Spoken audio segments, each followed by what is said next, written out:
tutorial on the story Lucius Marcius Memor. Oppidum aquae solus parvum erat, thermae maximae. The town, now oppidum means something smaller than an urbs, which is a city. Aquae solus, of aqua solus, was small, parvum. A neuter noun, oppidum, takes a neuter adjective form, parvum.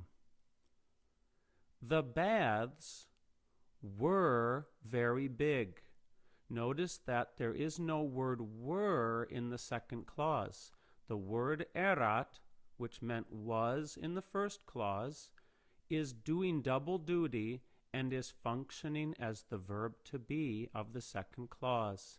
And a feminine plural noun takes a feminine plural adjective. Procurator thermarum erat Lucius Marcius Memor, notissimus haruspex, homo obesus et ignavus.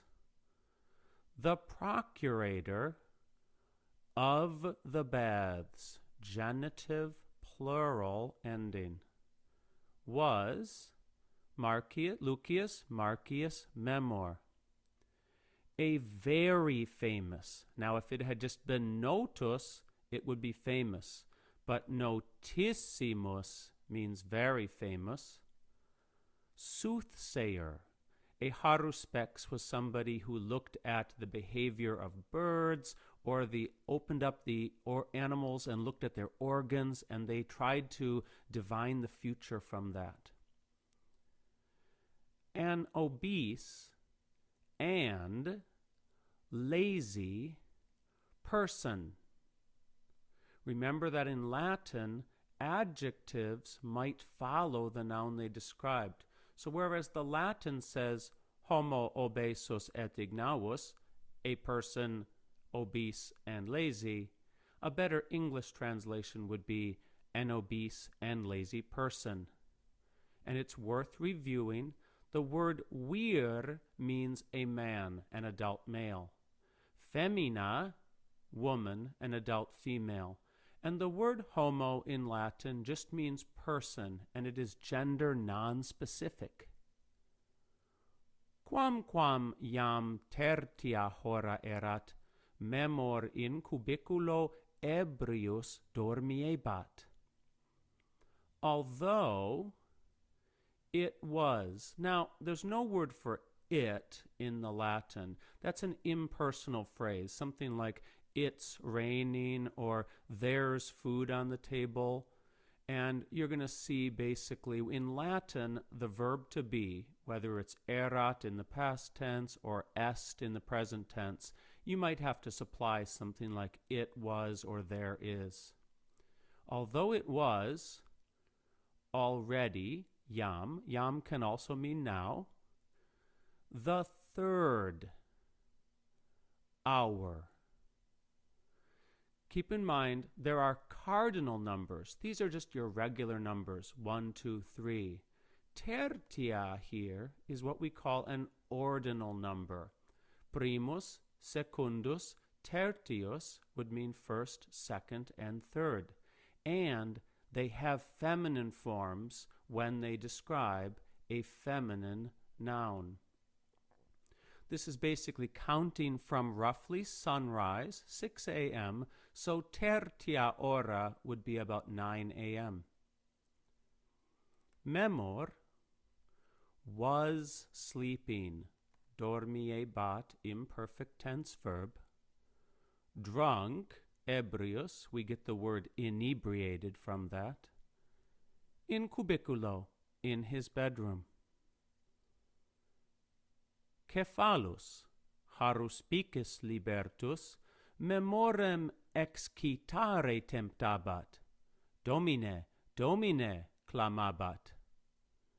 Cephalus, a freedman of the soothsayer, third declension genitive singular ending, was trying to wake up.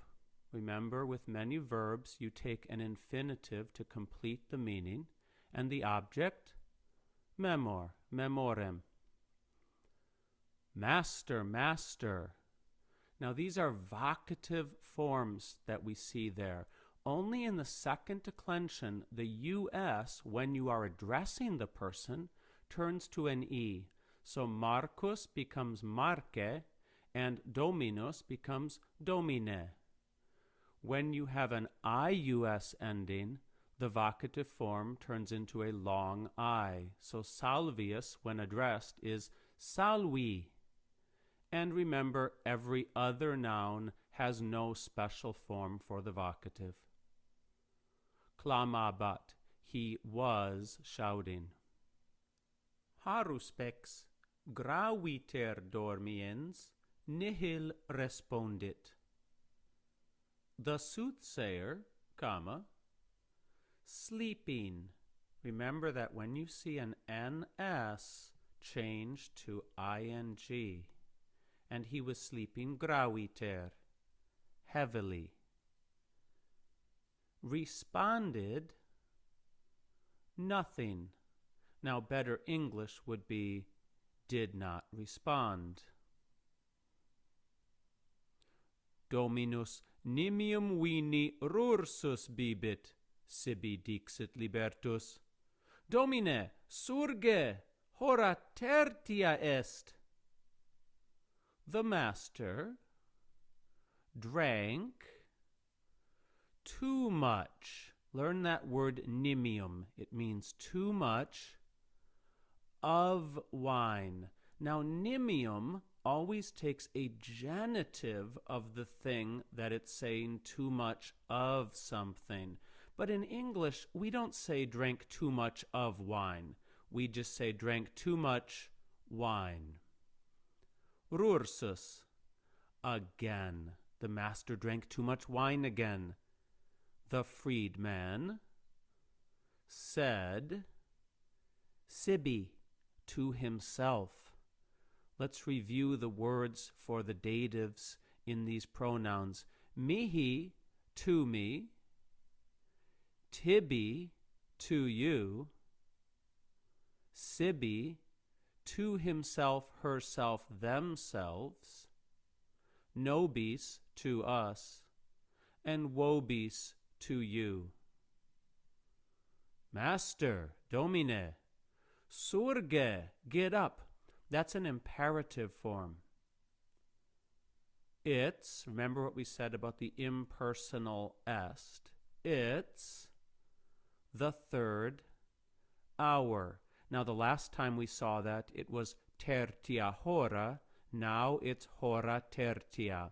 Remember that there can be a lot of freedom for where an adjective appears in relation to the noun it describes.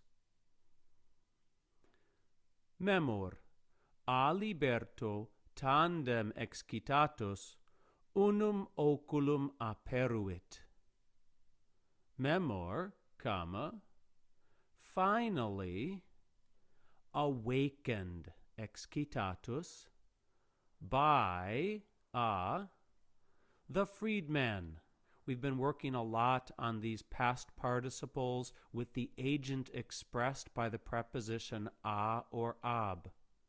Remember that when you look in a dictionary, the fourth principal part is that passive participle. And so if the verb means to awaken, the past participle excitatus means awakened. If the verb means to send, the past participle missus, the fourth form in the dictionary, would mean sent. If the verb means to write, the past participle scriptus would mean written. And also remember, the form a or ab is determined by whether you have a consonant or a vowel following the preposition. A libero, liberto, ab ancilla. Aperuit, opened one eye.